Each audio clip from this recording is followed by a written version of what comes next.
Okay, I have started.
Ekta, I think we can let them in now.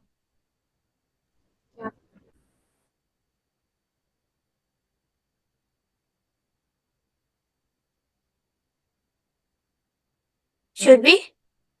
Okay.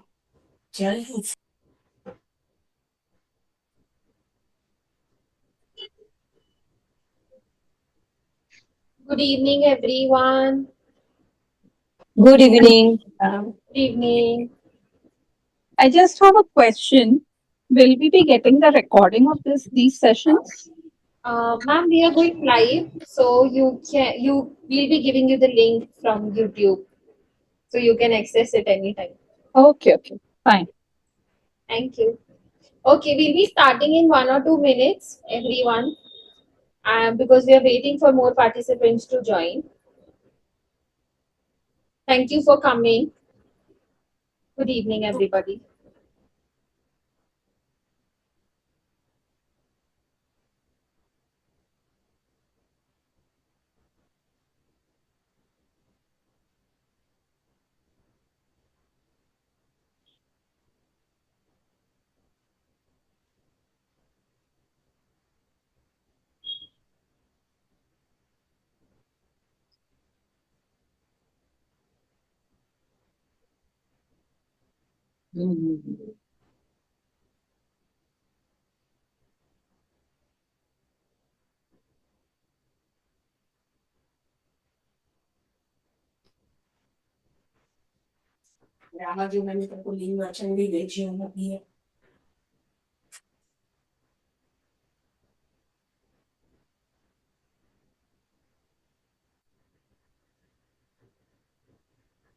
Ekta, while we wait, should we do a quick feeling check-in with Yes, everyone? yes, definitely. Yes. Good evening everyone. Usually before we start any webinar or workshop, we conduct a tiny feeling check-in to see how is everyone doing. I would like everyone to drop their answers in the chat box, or if you're comfortable, you can unmute and respond. I want you to think of a color that represents your current emotion. So, an example would be I am really excited to be here, and the color yellow represents excitement for me. So, I hope everyone's gotten it. Think of a color that represents how you're doing today. You can use the chat box or you can unmute and let us.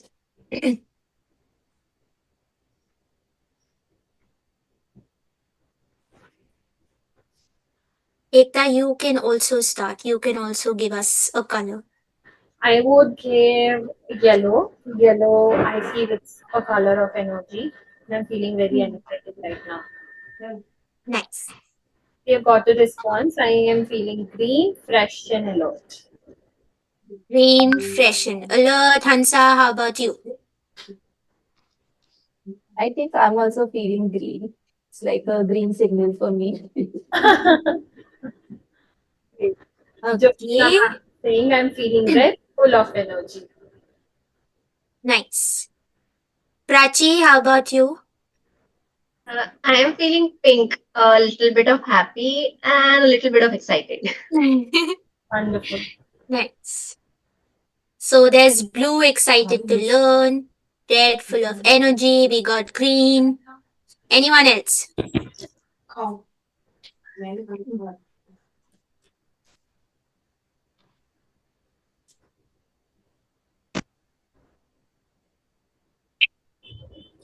You can unmute yourself, write in the chat box, whatever you're feeling comfortable with.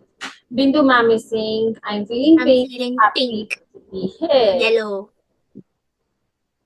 Blue, relaxed and calm.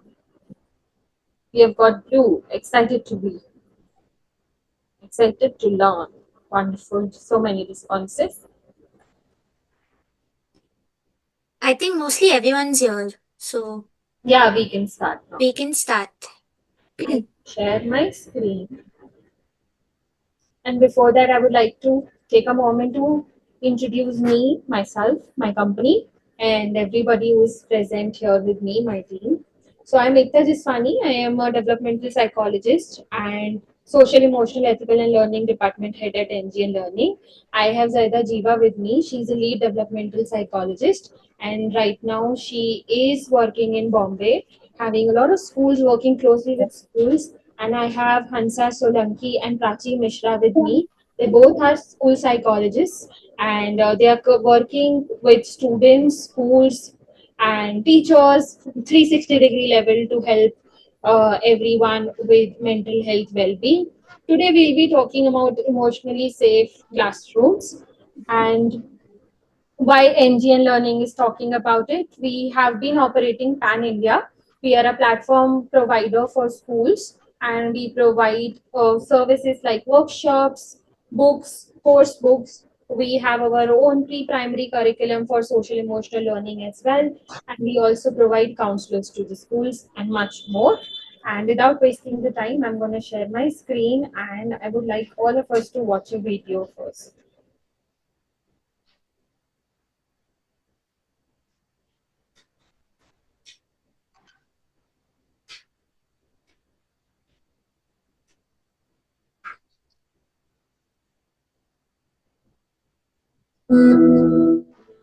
If I could change one thing in education, it would be making explicit the now implicit understanding that the emotional atmosphere of the classroom matters. It's not irrelevant. In fact, it's essential to learning. And the reason it's essential to learning from a scientific point of view is that the emotional centers of the brain actually can take over the centers for learning.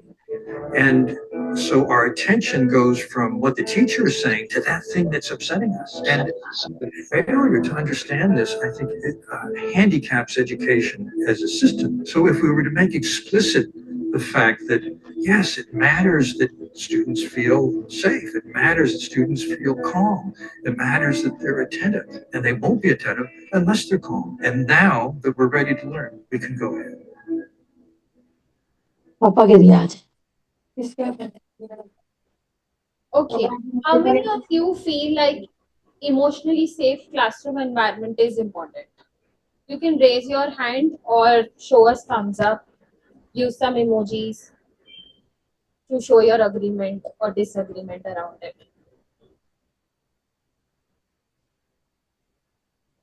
Yes, they are important.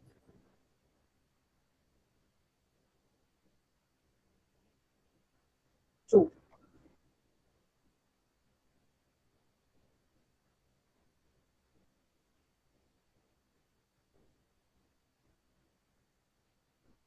So, from last 5 years, we have been working on social, emotional, ethical, and logical learning with schools, and in person also we practice with children. The idea is to help children become empathetic, become emotionally intelligent, and thereby, when we talk about social emotional learning, the output is actually emotionally intelligent well being. At the same time, when it is being implemented in the classroom, we have seen that the classrooms become emotionally safe. Now, what exactly we mean when we talk about emotionally safe classrooms? Where students feel accepted, respected, valued, and they're free to express themselves. Very simple definition, but definitely we all are having challenges around it to set that kind of environment, and that is why we are here. Why students sometimes do not feel accepted in the classroom? Let's have this question and let's start discussing around that. Why students do not feel accepted in the classroom?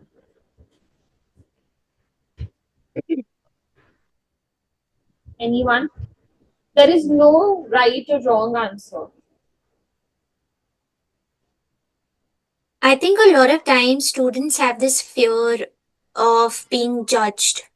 Even if they try and communicate or if they try to express themselves, they have this inbuilt fear that they might be judged for being too sensitive or for not having that open outlet to actually talk about their emotions. Yes. I think Dhwani ma'am has raised her hand. Yes, Dhwani ma'am. Yeah, so maybe the fear of being judged or being shouted upon. True. Hmm. Yes, that is there. Afreen ma'am has written ignorance. Ignorance. Yeah. Definitely. So where is this fear of judgment or fear of being, called out or, these kind of things are coming from? They're coming from real life experiences. It has happened, that is why it is there. I have seen it in the classroom that whenever, sometimes when I have tried expressing my opinion, sometimes when I have tried talking about something that I believe in, I might have got rejected. And it's not about only, teachers or the counselors have done that. Sometimes peers have also done it. They also reject their own classmates, and it leads to a lot of problem. Fear comes from past experiences. Yes, definitely. Then we talk about what can we do then. Recording in progress. In such classrooms, mistakes are seen as opportunities to learn. So emotionally safe classrooms, we see that whenever a child has making any mistake, so we take it as opportunities, we work around it, we appreciate the child instead of rejecting that, you have failed and now there is nothing around. But we accept, we learn, we grow together. Emotions are acknowledged and managed with care rather than, sometimes we judge children because we have our own belief system. We call them oversensitive. We call them that you're reacting too much. Or sometimes, if they're trying to express, we shut them off. Why? Because definitely it is uncomfortable for you sometimes for the classroom environment when a child is, reacting in that manner. But it's very important for us to be there and just listen. Sometimes they do not need the solutions; they just want you to hear them. Even with young kids, they know what is right and wrong. They just want to be heard. Okay. Every child feels secure, supported, connected, socially and emotionally. So this is the definition of emotionally safe classroom. Why social, emotional, ethical, and logical learning is important when we talk about emotionally intelligent classrooms. Social emotional learning is a research and evidence-based science. It's not just mere value education, moral education, or some stories here and there going. But here, what we want behavioral and emotional outcomes. So we have systematic steps that we follow.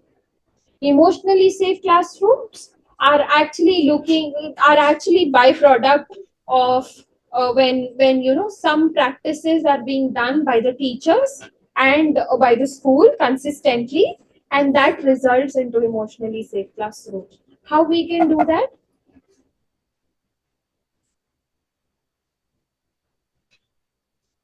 By modeling regulations, like for example, emotional management, use SEL tools. We'll be talking about SEL tools in a while. Focus on behavior, very important. How many of you are already implementing social emotional learning or something related to life skills in your classes or in your school? Are you implementing that?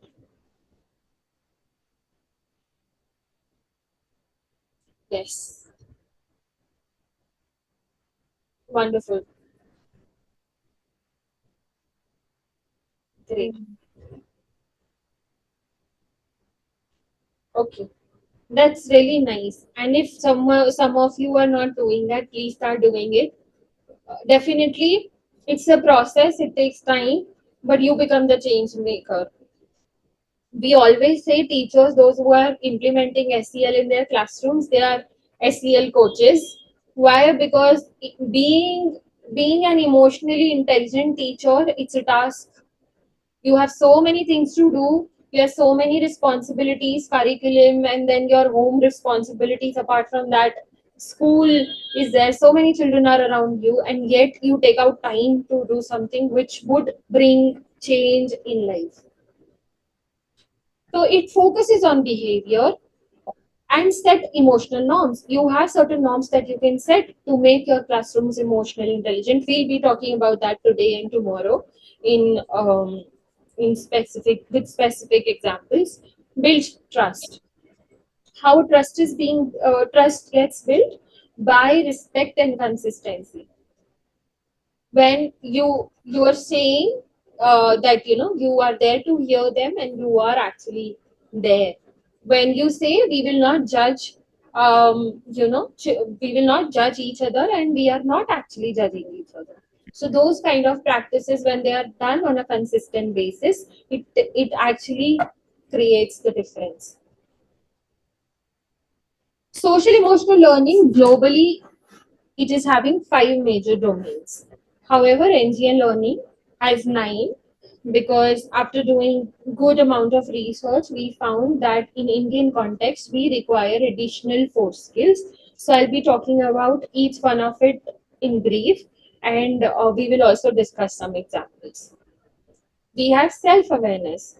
Self-awareness is knowing yourself, knowing your strengths, weaknesses, understanding your thoughts, behavior, and feeling, and also understanding the root cause of it. What triggers you? Where is it coming from? So reflecting inside. Anybody who can give me an example of self-awareness activity that you might have seen or you might have done to improve your self-awareness? SWOT analysis. SWOT analysis. Yes, ma'am. SWOT is one. I think even allowing them to identify their triggers. Yes. Journaling also, right? Zaheda? Journaling, yeah. Journaling is also. Okay. Anybody else?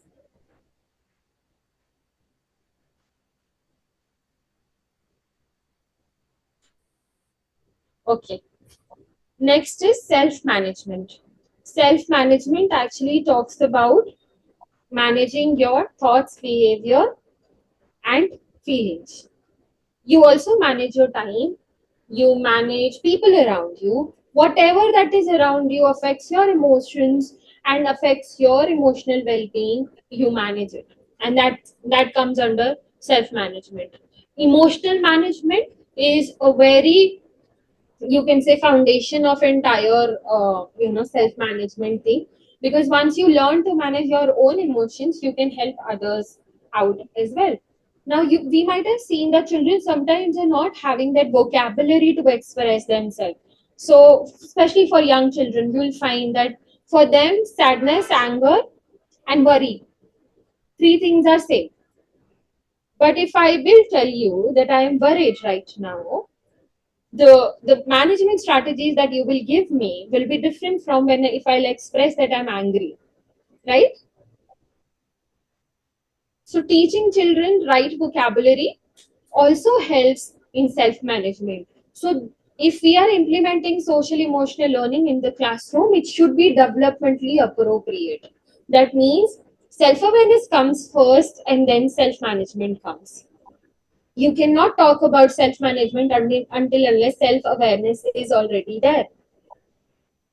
And that's why sometimes when we are trying to do a lot of activities, we are trying to do so many circle time activities, we are showing videos, we are showing like n number of things, and yet we feel like there's something missing.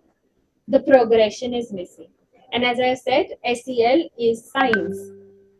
Positive childhood. Positive childhood talks about growth mindset, resilience. Um, in Indian context, we have seen that children are coming from diverse backgrounds. Everybody is having variety of issues. They will come with variety of challenges. So we must be able to provide them multivitamin capsule, right? For all the challenges. So growth mindset, resilience, and positive mindset activities help children in that. Anybody who knows about growth mindset? Anyone who would like to talk about growth mindset? May I? Yes, ma'am. Yes, ma'am. It's like more of, building resilience in the children.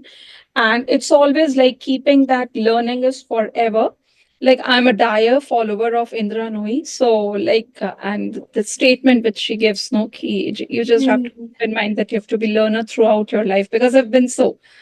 So that growth mindset is like it never lets you stop. It always makes you reflect back on your mistakes and what learning outcome do you take out of it, rather than, considering it as a mess, or repenting it over for a very long period of time. So, I mean, I define it like that. Wonderful. Wonderful. So, for you, growth mindset is a positive lens to look towards, right? Yes. Having a positive lens. Yes. Wonderful. Okay. Next is social awareness. Yes, Zaheda, you want to say something? Yeah, I actually just had a question for everyone. We talk about resilience and the importance of resilience. I want to know from everyone, why is it important for students to be emotionally strong?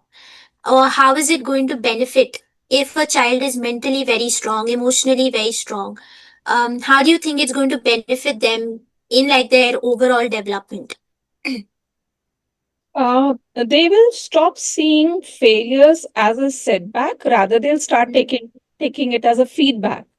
Like, what has this taught me? One of the most important things which I feel like, because I am a psychology teacher, I'm a counselor in my school, so this is what I just keep on telling, no, ki why do you have to say, ki, okay, this belief system, no, we just try to work on that.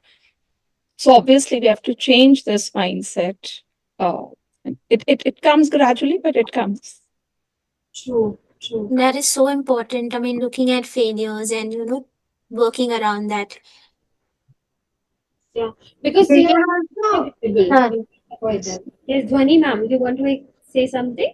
yeah, they can also learn to face challenges. Even if they Yes. fail, they can learn to come out strong even after failing.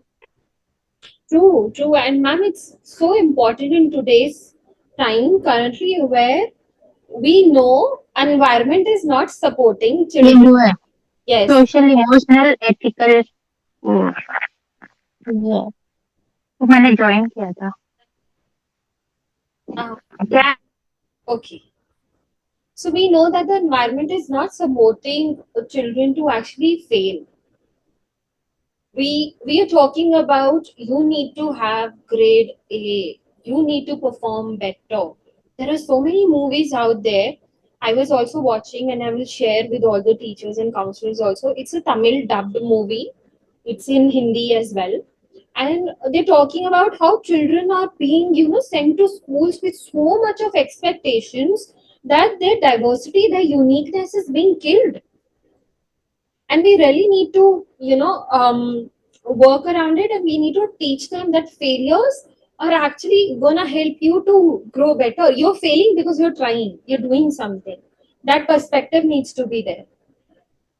Okay, next is social awareness. Children who are more self-aware, they are socially aware as well. Isn't it a magic that you have to make them self-aware and they will become socially aware as well? And how that happens? It happens because you are training them to learn about their emotions, their uniqueness, accept their failures, accept their flaws, and go with that. And that's how they empathize with others as well. And this becomes a change maker. So, social awareness means perspective taking, empathy. And it also means to negotiate, to work around with the challenging social environment around us. Social communication. Why this particular domain we have kept separately? The idea was we have been visiting a lot of schools. Recently, we have touched approximately 30 to 35,000 students pan India. There is one common thing we have found in schools and with people like us also, the children who are not able to express themselves in English, we label them that they are lacking communication skills. So it's like we are being biased around that and making them, making children understand, be it Tamil, Kannada, Marathi, Hindi, or English, be it whatever language. You shouldn't be stopping yourself, especially when it comes to emotionally expressing yourself, being participating in social environment. So we talk about a lot of non-verbal skills. We talk about in the classrooms how we can promote expressions, emotional expressions. We talk about not being judgmental around it. So those things we cover here. Relationship skills. In relationship skills, we teach children how to form, maintain, and sometimes, in some situations, come out of toxic relationships as well. We teach them the art of saying no. Why saying no is very important? Let's talk about it. So Why? that to set boundaries. Yes, yes, ma'am. Setting boundaries.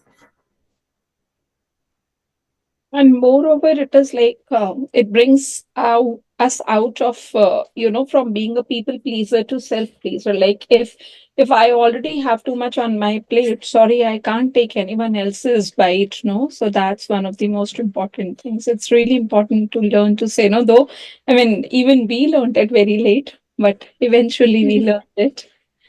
Yes.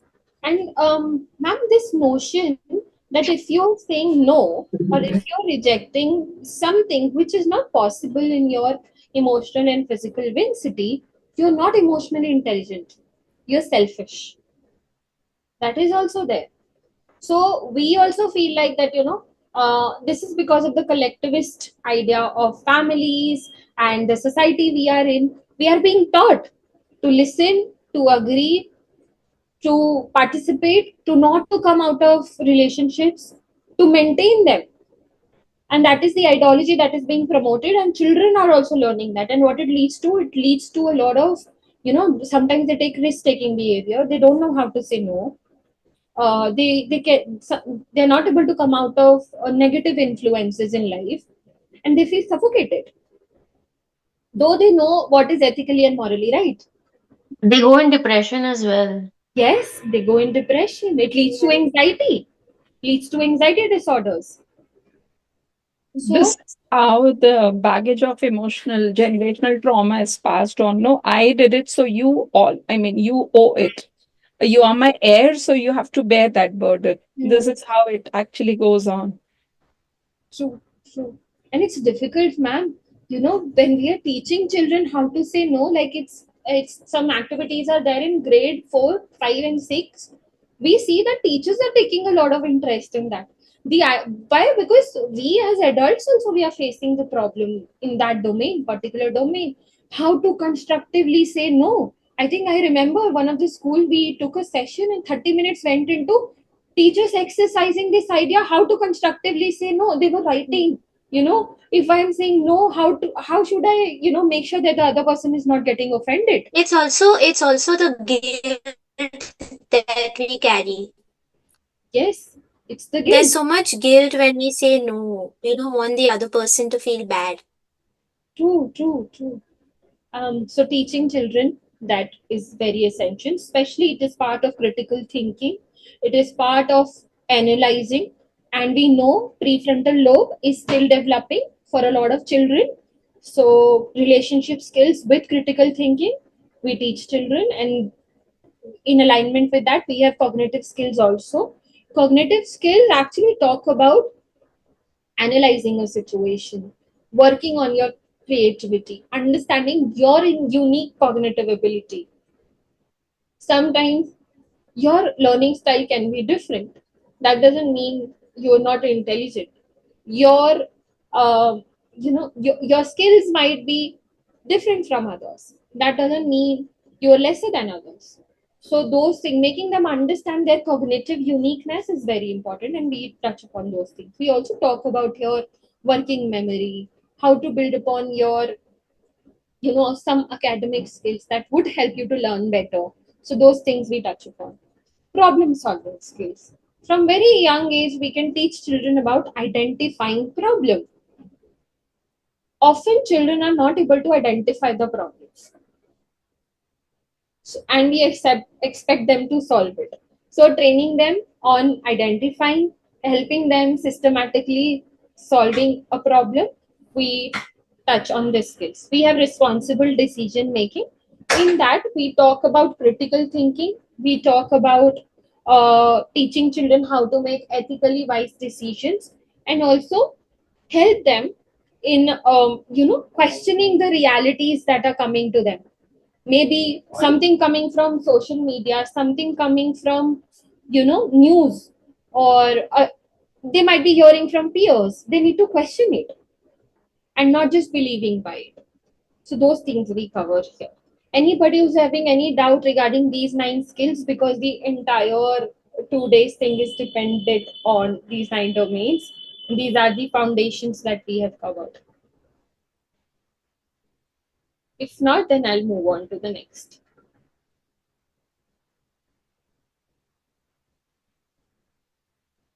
Okay. So I would like to invite Hansa to help me out with this one. Thank you, Ekta. So now we'll focus on some of the challenges that students might face in a classroom setting and how we can ensure that we are making the classroom emotionally safe, addressing those challenges. Right. So first is academic challenges. Now, when I talk about academic challenges, there are a number of things. First is difficulty focusing or paying attention. A lot of children struggle to concentrate during lessons or even work independently, right? There might be poor time management. They might struggle to finish assignments on time or forget deadlines, right? There could be also some struggles with goal setting or lack of motivation in the student, not showing enough interest and easily giving up on the task just because it feels hard. Yeah. Then is struggling with reading or comprehension. So these are some of the challenges students might face in a classroom.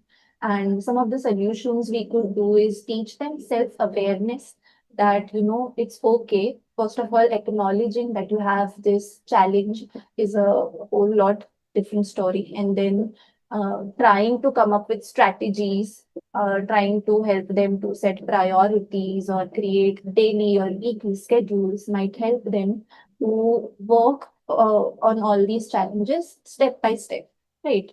Then prioritize sorry, prioritization of tasks. Like, let's say you have 3 tasks in a day. So, which one would you like to prioritize? Which one is not important? Which one is very important? Let's finish that one first. Right. So, these all solutions might help the child to address these academic challenges. I would like to hear from you that what challenges you all have noticed as teachers or counselors from your students in the class.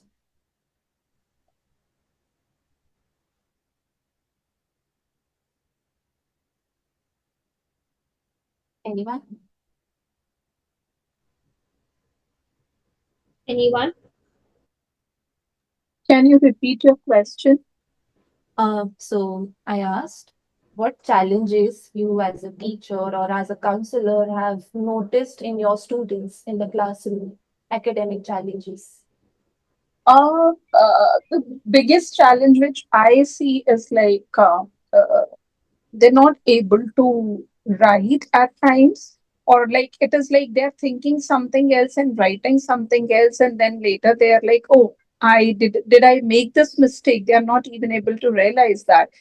And then retaining whatever has been done in the class, how long are they able to sustain that?